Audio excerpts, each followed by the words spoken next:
Next, now we'll talk about contiguous memory allocation, in that the variable or dynamic partitioning. So we have completed contiguous, this one and these two. Now we'll talk about this dynamic partitioning. Fine. So let me go to a new slide. So this dynamic partitioning, the definition or what is dynamic partitioning is like, so we consider by default our user process space is empty, right? That is nothing but, if this is your main memory, you have operating system here, then you have the user process space where you can keep your processes. By default we consider that as empty. Okay, so here in the dynamic partitioning, what will happen is, as and when the process arrives, based on the or based on their size, main memory will be partitioned. Say I'll give you an example.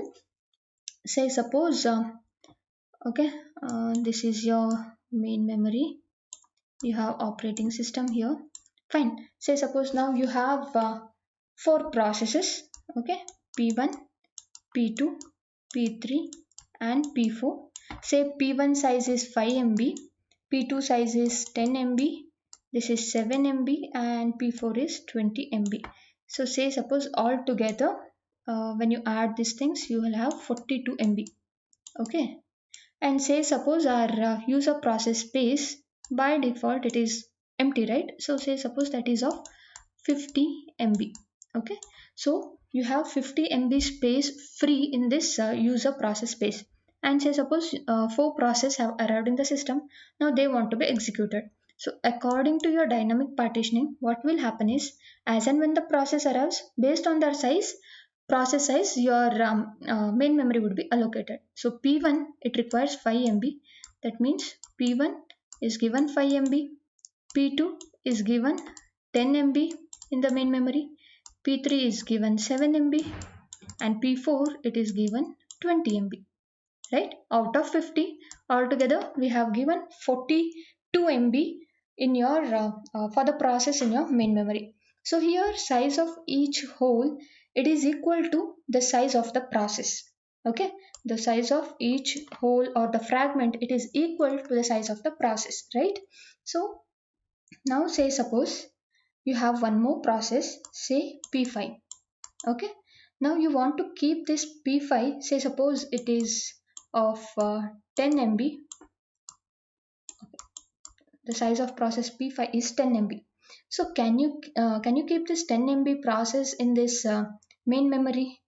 So out of 50 you have already used 42 MB, right? So you cannot keep that particular process in the main memory. That means your process p5 it has to wait. If suppose there is one more process, or say suppose your process p5 was of 2 MB, so you could have kept 2 MB here. Why? Because only out of 50, 42 MB was used, plus 2 it was 44. Still your main memory would have allocated to your process p5. As because we have 10 MB process, that is p5, you cannot keep. So 42 plus 10 it becomes 52, which is greater than the size of your main memory, right? So this is your variable or dynamic partitioning. Now in the dynamic partitioning, the advantage or what we can say here is, your internal fragmentation does not occur, right? Why the internal fragmentation does not occur? So in the fixed, what would have happened? So if suppose p1 was 5 MB, size of p1 was 5 MB, and suppose this was 15 MB, right? Then what happened in the fixed partitioning? 10 MB was wasted, right? But as because it is dynamic partitioning, so the size of the process would become the size of your, or yeah, size of your whole or the partition. That's why your internal fragmentation does not occur in the dynamic partitioning. Okay, then the size of the process is not limited by the size of the partition, but it is the size of the process, it is limited by your size of the main memory.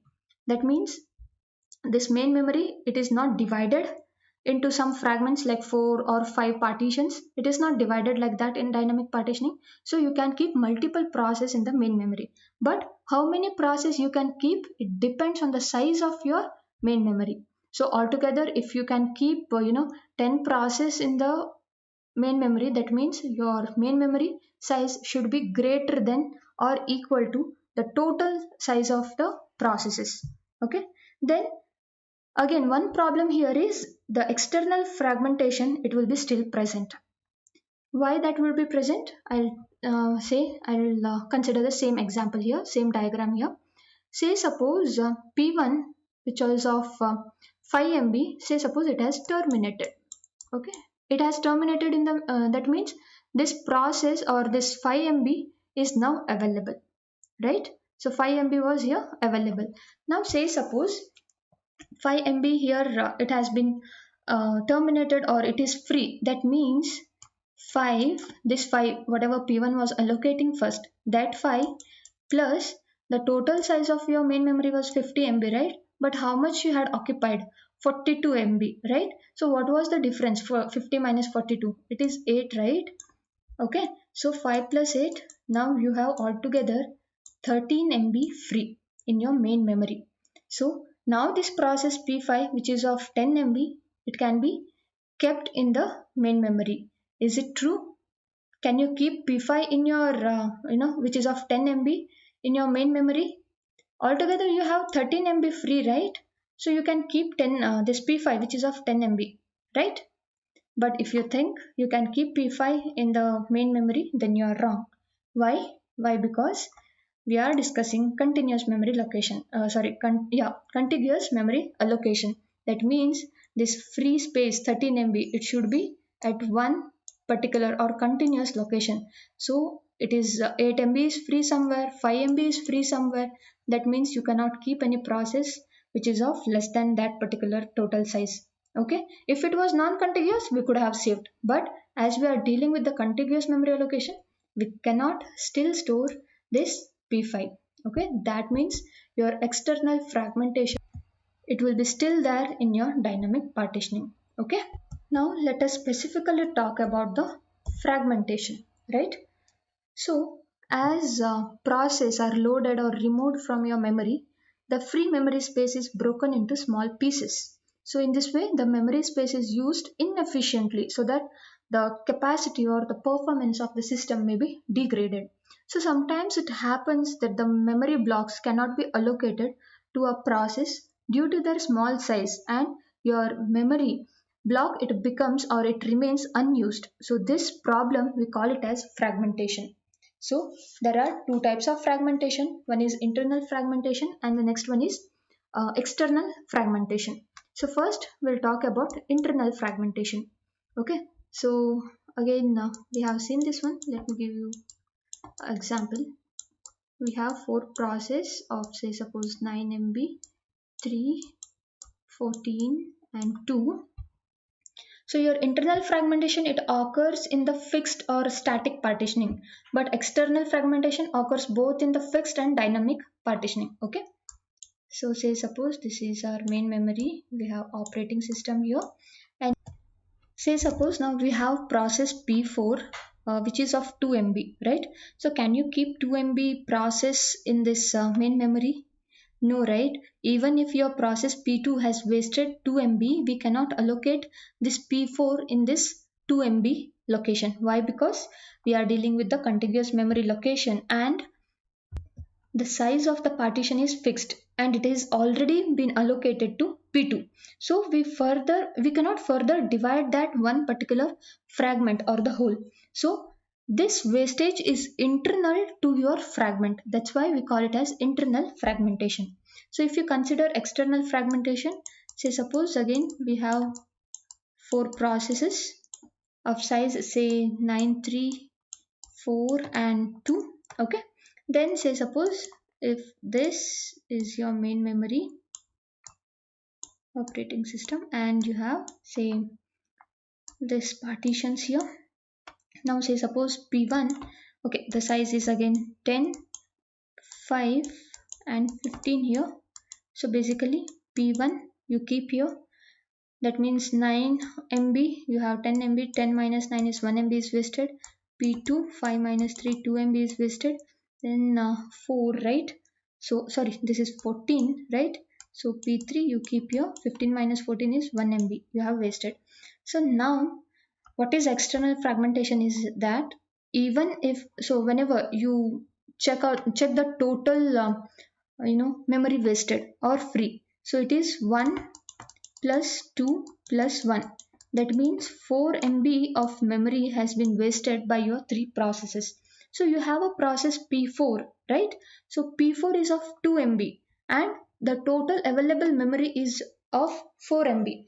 But still you cannot keep it. Why? Because we are talking about the contiguous memory location. So this location or the free space, it is not contiguous. So if it was contiguous, we could have kept 2 MB process, that is P for here.